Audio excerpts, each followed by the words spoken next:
तब तक नहीं उतारूंगा जब तक नीतीश को मिट्टी में नहीं मिला लूँगा। अब वही पगड़ी पहन के वो नीतीश जी के साथ उप मुख्यमंत्री की शपथ ले रहे हैं। हमें ये नहीं समझ में आता है कि आदमी राजनीति का स्तर इतना क्यों गिरा लेता है। नीतीश कुमार ने तो भैया ब्रेकअप कर लिया तेजस्वी के साथ, कैसे देखते हैं भैया? मोहब्बत टूट गई। नीतीश जी के बारे में क्या कहा जाए, राजनीति कह लो या फिर गिरगिट कह लो, कोई भी संज्ञा आप दोगे तो उस संज्ञा का अपमान है।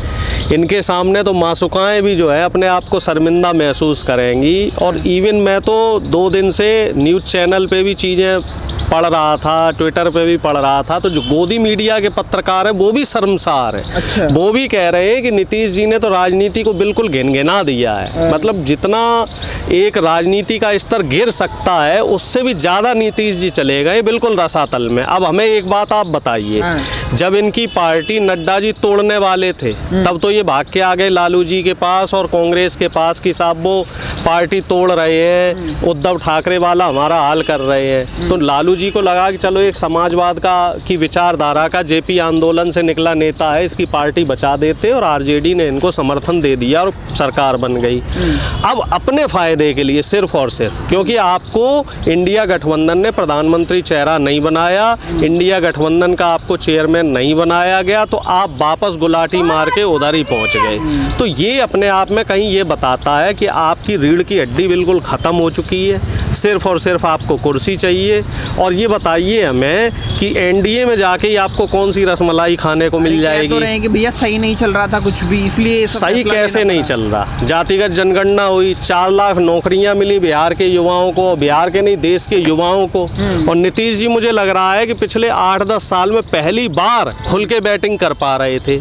सिर्फ व्यक्तिगत लाभ के लिए, थोड़े से फायदे के लिए नीतीश जी ने बिहार की जनता के साथ फिर से धोखा कर दिया। बिहार की जनता खुश थी, जनता के साथ साथ ले रहे थे भैया, जनता के साथ साथ सब खुश थे। अरे कहीं नहीं तेजस्वी जी ले रहे थे। तेजस्वी जी का तो बयान सुनो तो वो तो अब भी ये कह रहे हैं कि नीतीश जी तो पहले भी आदरणीय थे, अब भी हैं और आगे भी रहेंगे। और हम भी ये कह रहे हैं कि नीतीश जी वाकई अच्छे नेता थे, लेकिन पता नहीं उनकी ऐसी क्या मजबूरी फंस गई, भगवान जाने। बीजेपी ने, मोदी जी ने, नड्डा साहब ने, अमित शाह जी ने उनकी कौन सी क्लिप जो है वो पकड़ के रखी है, कौन सी नब्ज पकड़ के रखी है। हम तो अमित शाह जी का वो भाषण देख रहे थे कि नीतीश बाबू के लिए अब दरवाजे बंद हो गए। अब वो दरवाजे 8 महीने बाद खुल गए। अप्रैल में ही उनका भाषण आया था कि नीतीश जी के लिए हमेशा हमेशा दरवाजे बंद हो गए। नीतीश जी ये कह रहे थे कि भैया मरना कबूल है लेकिन बीजेपी में जाना कबूल नहीं। अब वो पता नहीं कि भाई साल बदलते ही उनका जो कबूलनामा है वो भी ख़त्म हो गया और बीजेपी के जो बंद दरवाजे थे वो भी खुल गए। हमें तो ये समझ में नहीं आ रहा। अब वही एनडीए गठबंधन के नेता जो पहले पानी पी पी के नीतीश जी को गाली दे रहे थे, अब वो उनकी तारीफ में सिगूफे पड़ रहे हैं कि साहब बिहार का विकास रुक गया था, बिहार भ्रष्टाचार की तरफ चले जाने लगा था। हमें ये बताओ साहब कि नौकरियां मिलने लग गई, स्वास्थ्य व्यवस्था बढ़िया हो गई बिहार में, तो वो गर्द की तरफ जा रहा कि ऊपर की तरफ जा रहा? हाँ, ये जरूर मान सकते हैं कि बिहार जो है वो देश का सबसे अच्छा राज्य बनने वाला था।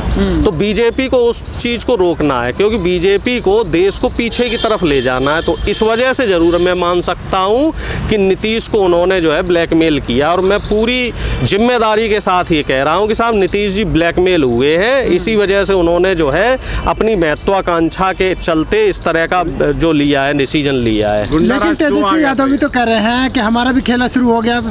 बिल्कुल होगा साहब, हम कोई शांत थोड़े ही बैठेंगे।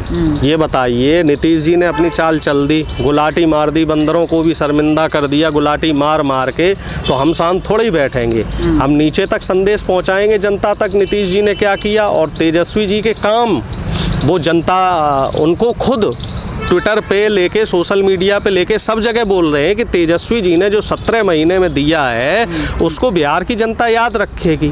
और 24 का चुनाव भी तो आ रहा है, बल्कि हम तो ये कहते हैं कि ये तो बहुत अच्छा काम हो गया। 24 के चुनाव से पहले बीजेपी का एक जो चाल चरित्र चेहरा सामने आ गया, नीतीश जी का असली चेहरा सामने आ गया, तो अब हमें लग रहा है कि इंडिया गठबंधन और मजबूती से चुनाव लड़ेगा। सारी स्ट्रेटेजी बता देंगे नीतीश जी जो आपने बनाई है 3-4 महीनों में। हमारी कोई स्ट्रेटेजी नहीं है, वो तो खुली हुई स्ट्रेटजी है साहब। अच्छा। ये तो आप बच्चे से पूछ लो। हम तो सामाजिक न्याय पे चुनाव लड़ रहे हैं, बीजेपी लड़ रही है राम मंदिर के मुद्दे पे, क्योंकि उन्होंने महंगाई, बेरोजगारी, भ्रष्टाचार, किसानों की समस्या पे कोई काम ही नहीं किया, युवाओं पे कोई काम नहीं किया। हमारा तो खुला खेल है। देखो तेलंगाना में कल ही ऐलान हो गया कि वहाँ जातिगत जनगणना होगी। अब जहाँ जहाँ भी विपक्ष की सरकार है, हम सामाजिक न्याय पे लड़ाई लड़ेंगे, सब जगह जातिगत जनगणना करवाएंगे जहाँ जहाँ भी विपक्ष की और इंडिया गठबंधन की सरकार है, पहली चीज़। और दूसरी चीज़, कल एक यूजीसी का निर्णय और आ गया, आप लोगों ने भी पढ़ा होगा कि जितनी भी यूनिवर्सिटी है, कॉलेज है, वहाँ से SC ST OBC के जो रिजर्वेशन है उसको भी ख़त्म कर रहे हैं। तो अब देख लो, ये तो 24 से पहले ये काम हो गया। कल की ये खबर है कि SC ST OBC का जो यूनिवर्सिटी में हज़ारों पद खाली हैं, 40,000 से ज़्यादा पद खाली है, उनको यूनिवर्सिटी ख़त्म कर रही है धर्मेंद्र प्रधान जी।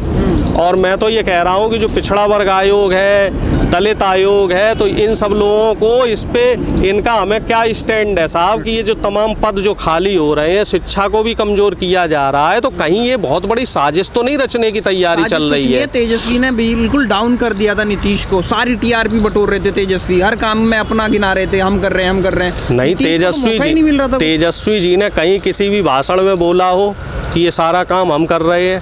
हर जगह उन्होंने नीतीश जी को आगे रखा। अब जब नीतीश जी ने गुलाटी मार ली तो 2 दिन से अब फर्क समझ में आ रहा है ना कि हाँ भाई, तेजस्वी जी ने काम किया था और नीतीश जी वापस गए हैं, तो उसके पीछे नीतीश जी की क्या मजबूरी रही होगी।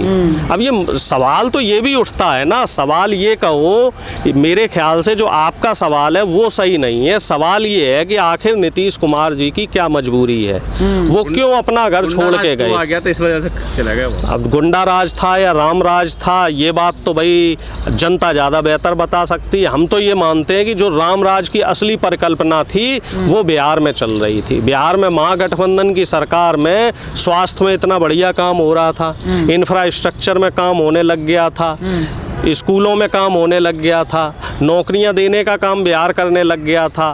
तो वो जो असली रामराज की परिकल्पना थी वो सच हो रही थी बिहार में। अच्छा, विपक्षी नेताओं को नीतीश ने इकट्ठा किया था, इंडिया गठबंधन बनाया, वो खुद चले गए, तब इंडिया गठबंधन का क्या होगा?